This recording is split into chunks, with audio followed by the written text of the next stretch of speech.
Okay, let's start. So, can you tell us, please, how do you start jiu-jitsu? Did you start jiu-jitsu, and how old are you now? Why you decided to do jiu-jitsu, and so on? So I started jiu-jitsu 29 years ago, so I was 20 years, so now I'm 49. I was a coach in fitness gym, and at that time, all my life I did sports, so I did basketball, I did volleyball, I did a lot of sports, but then I decided to train karate, so I trained karate for a couple of years when I was a kid.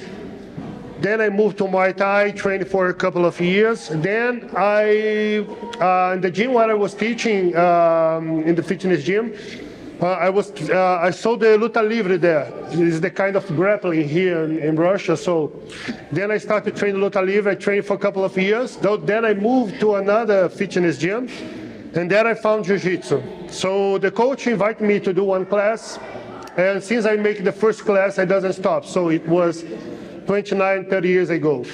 Nice, that's impressive. Okay, you came here from Russia, so how it come? So why you Brazilian guy in Russia and train jiu-jitsu in Russia? This is a good history because after I received my black belt, I have some projects. The guys invite me to teach in some places like São Paulo in Brazil, and some places like in Africa, in Holland, but it was taking too long. They invite me, but the conversation, the negotiation was taking too long. Then a Brazilian guy who was living in Moscow for more than 10 years invited me to go there. Actually, this is a long history because he promised me a lot of things, like a house, the gym to teach, the professor to teach me Russia. He promised me a lot of things, so I quit my job in Brazil. I sell all my stuff, moved to Russia, and when I went there, was not like this. So I have a big surprise there. So I have just two options: or I stay there and do what I can do, or I come back to Brazil. But come back to Brazil was not an option because I already quit all my job and I sell all my stuff. So it was pretty hard, but it pays me off, you know. So after 4 years of really hard work, I started building the team there. Nice. That's interesting, yeah? Okay, so you have your own gym in Moscow, so it's nice. But the question is about your journey in jiu-jitsu. What do you think? What was the most challenging part for you in jiu-jitsu, in your path? You're talking about as a competitor or in general? In general, I believe sometimes it's pretty difficult to, if you start jiu-jitsu, you do 3-4 years, and then you can be a bit tired of this, you want to quit or something like this, yeah. So I'm talking about more, moral parts of the training. In jiu-jitsu, like in life, you have a lot of difficult times in different parts of your life. And it's not because you love what you do that you have a motivation to do every day. But I can tell you the most difficult part for me was the injuries. Mm-hmm. And this is the thing that I'm gonna share with the guys in the seminar tomorrow, because I want to share my experience and how it changed my life. Because it was really hard time in my life after I have all these injuries, because I was not able to train or compete anymore. So. Mm-hmm. I have to make a lot of surgeries to be able to train. And every time when I was able to train and teach again, I have a new injury and I have to do a new surgery again. So total, I did already 8 surgeries in all my body. I have one more surgery to do this summer. I hope this is going to be the last one. So I'm not 100%, for example, to teach. I'm not training right now, but I'm doing my best. But I can tell you, the most difficult part for me in this journey is the injuries, because it changed not only your body but mentally also. Okay, and do you have any advices how to avoid your experience? I would say not bad, but some tricky experience, and how to avoid the injuries Just Yeah, that's why I think I'm good coach, because not only because the good coach is not only about the teaching yeah. techniques, have a good student, but a good coach is like who learn from your experience and can help your students. So when I know that they are pushing themselves too much in the train, I can come to them and say, like, guys, take a rest for 1 or 2 days. Or after competition, when I feel that they are competing too much and training too much, I can tell them, like, stop to compete a little bit, and let's focus in the gym, in your technique, and improve your jiu-jitsu. Or when they already have an injury on the mat, I can tell them exactly what they have to do, what kind of doctor, what kind of exams they have to do. So I'm always using my experience. So when I see something that I already passed through in my life, I can help them, like, and share my experiences. So this happens every time, not only injuries, but also mentally, because I think the most big problem it's mentally. You have to be really strong in jiu-jitsu mentally, so I can help them and support them also. So I use my experience in general. Okay, nice. How do you feel yourself now? Because you, in this year, you have your 50 years, and so probably what you will do in the future, what your next goals, next steps in jiu-jitsu. Yeah, people say that I'm crazy because I want to go back to the competitions. So my last competition was 2017. After that, I did 8 surgeries. I was thinking that in 2024, I broke my triceps, so I did 1 more surgery. And I was facing a lot of process on my mind. I was not able to train it because I was training like 3 months and then I have some kind of injury. 3 months, 2 months, some kind of injury. So I put in my mind that, like, you have to go back to the tournament. You have to face your problems and your fears. And the only way for me, it's because it's in my blood. So I think I'm going to be competing until I will be able to walk, I will be competing. So 2025 now, I decide to go back to the tournaments. I started training pretty hard again. So I have 6 months of really hard training. I compete the European in Spain after 7 years without tournaments. So I took the first place. And after that, I have this bad news that I have to pass for 2 more surgeries on my knee. Actually, the knee that I already did 2 surgeries before, so it will be 4. And now what I can tell you about the future, I just want to make this surgery fast as possible, recover, go back to training, go back to the tournaments. And people say, you don't have to prove anything, you know, you already did everything, you won everything. But it's not about to prove something, it's about to feel life. You know, for me, it's like if I'm the mat teaching, training, if I go to the tournaments and take my students with me, it makes me feel life. So this is my challenge for 2026, just go back to the mats. Nice. As I can see, you love to compete. Yeah. So what is the most memorable parts of competition? Probably you got gold somewhere, or probably, I don't know, you did something extraordinary to get on the competition. You know, actually, I was not the best competitor because, you know, I think I'm good, but I start jiu-jitsu too late. You know, normally the guys, especially now, they start 4 years old, 3 years old. So when they already 16, they already almost black belt, you know, they already have the knowledge like a black belt. But I train a lot, you know, I think that's why I recompensate all these years. And man, I completely forgot now your question. Can you ask again? The memorable parts of the Yes. So when I take my black belt, was really small tournament. Was my first tournament as a black belt. And I fought the guy who was my coach when I was white belt. Nice. So he was referee in a lot of my fights when I was white, blue, purple belt.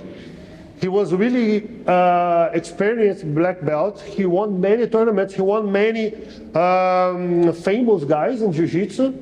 And like for me, it was a huge experience, especially because I did really well. In my first tournament as a black belt, I was able to win the tournament. So I think I was like, wow, so I think I'm not so bad. So I can follow this way. Nice, that's interesting. Okay, and the question is about your last competition.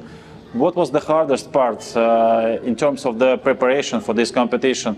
Probably physically, mentally, I don't know, financial, something like that. 100% mentally, because you have this pressure to not compete for 7 years, and because I was not compete, I was always following the guys, so I was always watching the guys' results in my division. So all the guys that I thought they was competing, and I was not.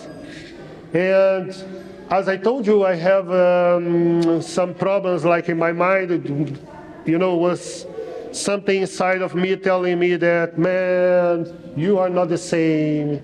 You have a lot of injuries. You are not fast. You are old. You are complete broke. These guys will kill you. You know, you are not compete. You cannot do the same things that you did before. So every day in the training was a battle for me, because I started to have some panic attacks. I don't know why. My heart was beating fast, so every day before the train I have to go to my office. I stay there. I make some respiration. You know, I try to relax a little bit to be able to train, because it's impossible to train in this condition. And since my first training, every training I was getting better, so I start to feel confident. And I think after 2 months and a half, I start to feel like, oh, Kristian is back. You know, when you start to smash everybody again on the train, you start to move like you was moving before. You say, oh, I still can do these things. So it's not like my mind was telling me. And 1 month before the tournament, I talked to myself, you are ready. And I really feel ready. But in the day of the tournament, it was completely different, because there was so much pressure. After first fight, I was even able to move my hands, because, you know, so much adrenaline. So it was pretty hard to do the second and the third fight, especially because all my opponents come, but the opponents from my opponents doesn't come, so they was fresh. So I did 3 fights, and the guy who I did the final did only 2. So, but it was good, you know, it's good to feel alive, to feel like you still can do it. So, in the end, it was good. Nice. What is your opinion in terms of the competition in general? So, probably how many times you have to compete, I don't know, for instance, each weekend, or 2 times a year, or just your opinion in terms of the competition, and how it helpful for the person who... Yeah, this is a good question. And I don't have a complete answer for your question, because it depends. For example, the black belts who already have a lot of experience, who compete since they was juvenile or kids, they don't need to compete so often, so they can choose a few competitions during the week to compete. Some of them compete only the Worlds, for example, and don't compete anymore. Or you compete only like tournaments who pay money. Nowadays, the guys I compete every weekend, especially guys are traveling a lot to compete. That's good, because this gives you a lot of experience. Everybody's nervous when you compete, but more you compete, you can control this. This is a good part of the competition. But the point is, when you're gonna stop to fix your mistakes? If you are traveling, if you are competing too much, you don't have time to go to the gym sometimes and fix your mistakes. This is the problem. So I think for some guys who already have a good level of jiu-jitsu, for them it's okay to compete every weekend. But for some guys like blue belts, purple belts, some guys who are still brown belts, I think they have to choose some tournaments, compete like minimum 1 time per month. 1 per month, it's a good number. And the other days he have to be on the mat with his coach and fixing the mistakes.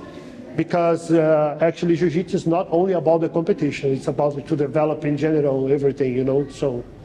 Okay, I see. And I think the last question is, what is your advice for the young BJJ generation? I don't know, some words about how to be as perfect as you in jiu-jitsu, how to have this passion in jiu-jitsu.